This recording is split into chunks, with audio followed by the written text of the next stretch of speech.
Au nom du Père et du Fils et du Saint-Esprit. Amen.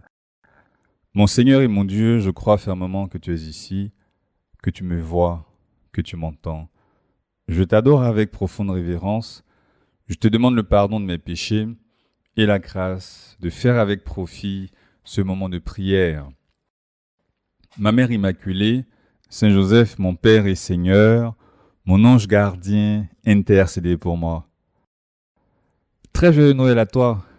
Que l'enfant Jésus né à Bethléem apporte la paix à ta famille, qu'il apporte la paix au monde entier. Jésus, merci pour la belle fête que tu m'as permis de vivre cette année encore en famille. Merci pour les beaux cadeaux. Merci pour ces jours féeriques de Noël. Oui, la fête de Noël est blanche comme la neige. Même ici, sous les tropiques, j'ai vu au marché d'Adjamé des tas de sapins en plastique dont les branches ployaient sous le poids de la neige grâce à la magie de la peinture et puis des toits de crèches enneigées. Bien, Noël est blanc grâce à l'éclat des guirlandes de lumière dans les maisons et dans les rues, comme ici à Abidjan. Noël est blanc comme la grande joie qu'il apporte spécialement aux enfants. Noël est blanc comme les baisers et les accolades qu'on échange avec un grand sourire. Dans White Christmas, la fameuse chanson de Noël, le compositeur Irving Berlin fait ce vœu: que vos jours soient joyeux et lumineux et que tous vos Noëls soient blancs. Noël est blanc comme la neige. C'est pourquoi j'ai du mal à comprendre ce que le calendrier liturgique nous propose aujourd'hui comme célébration. Un massacre d'enfants en plein milieu de la plus belle fête du monde. Un massacre de bébés. Je me demande si on n'aurait pas pu choisir d'autres dates, attendre le temps du carême par exemple. Mais pourquoi dans l'octave de Noël, ces 8 jours de fête qui prolongent la joie de Noël? Est-ce que c'est pour nous gâcher la fête? Eh bien, écoute toi-même l'évangile du jour. Alors, Hérode, voyant que les mages s'étaient moqués de lui, ils avaient quitté la Palestine sans lui indiquer où se trouvait le nouveau roi des Juifs. Hérode donc entra dans une violente fureur. Il envoya tuer tous les enfants jusqu'à l'âge de 2 ans à Bethléem et dans toute la région, d'après la date qu'il s'était fait préciser par les mages. Alors fut accomplie la parole prononcée par le prophète Jérémie. Un cri s'élève dans Rama, pleurs et longues plaintes. C'est Rachel qui pleure ses enfants et ne veut pas être consolée, car ils ne sont plus. Quel crime épouvantable! Quelle barbarie, n'est-ce pas? Tu imagines l'extrême violence de la scène.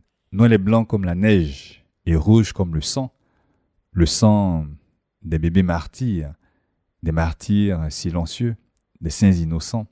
Dans une homélie sur la fête des saints innocents, Saint Quodvuldeus, un saint évêque africain du 5e siècle, s'adresse au roi Hérode. Pourquoi as-tu peur, Hérode? En apprenant la naissance du roi, il ne vient pas pour te détrôner, mais pour triompher du diable.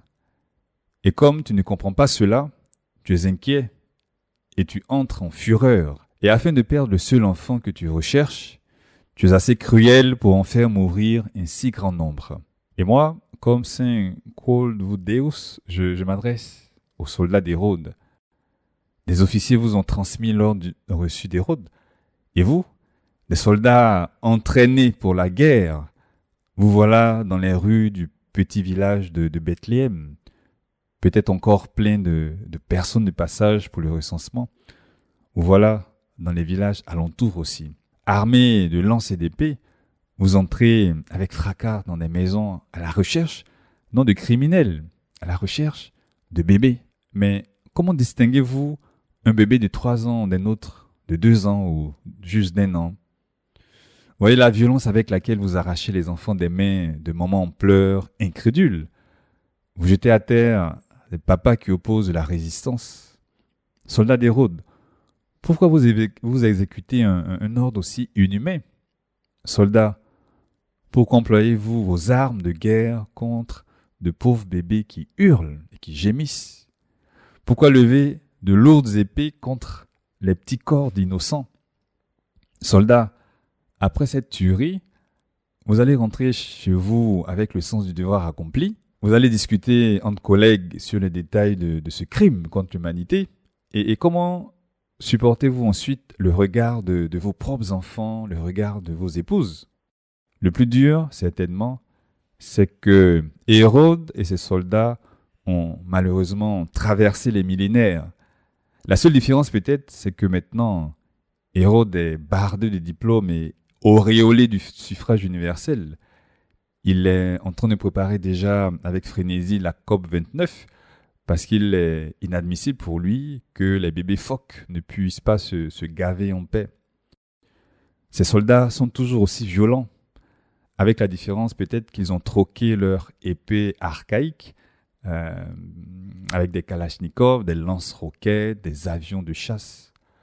Et ce Noël 2023 aussi, comme le premier Noël, est rouge de sang.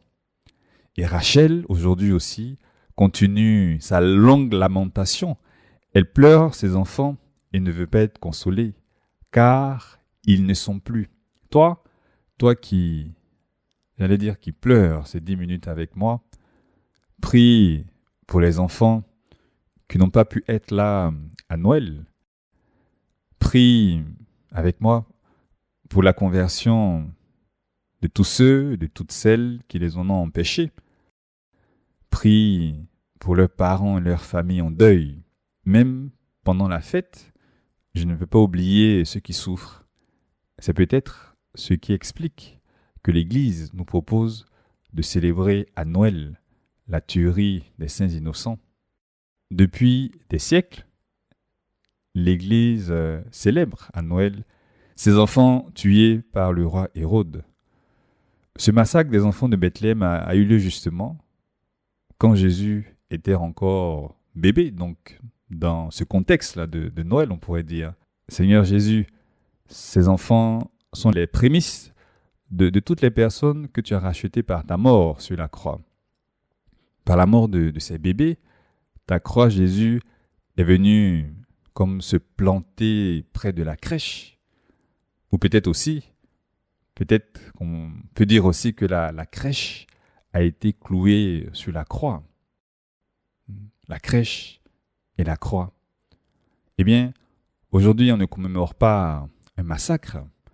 Au fond, on commémore le triomphe de la croix.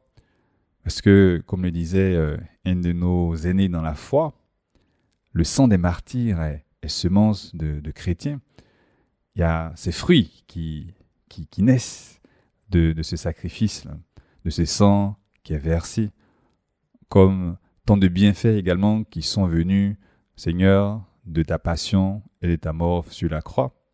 Je reviens à ce saint évêque au nom un peu compliqué, Saint Quod Vult Deus, qui dit, dans l'homélie que j'ai citée plus haut, qu'il est grand le don de la grâce. Par quel mérite ces enfants ont-ils obtenu d'être ainsi des vainqueurs? Ils ne parlent pas encore et ils confessent le Christ. Leurs corps sont encore incapables d'engager la lutte et ils remportent déjà la palme de la victoire. Eh bien, voilà le sens de la célébration d'aujourd'hui. Et je peux dire, et dis avec moi, vive les saints innocents, vive leur victoire silencieuse. Eh bien oui, Noël est comme la vie chrétienne elle-même, blanche comme la neige et rouge comme le sang. Je te remercie, mon Dieu, des bonnes résolutions, des actes d'amour et des inspirations que tu m'as communiquées dans cette méditation. Je te demande de m'aider à les mettre en pratique. Ma Mère Immaculée, Saint Joseph, mon Père et Seigneur, mon ange gardien, intercédez pour moi. Et puis, encore une fois, joyeux Noël.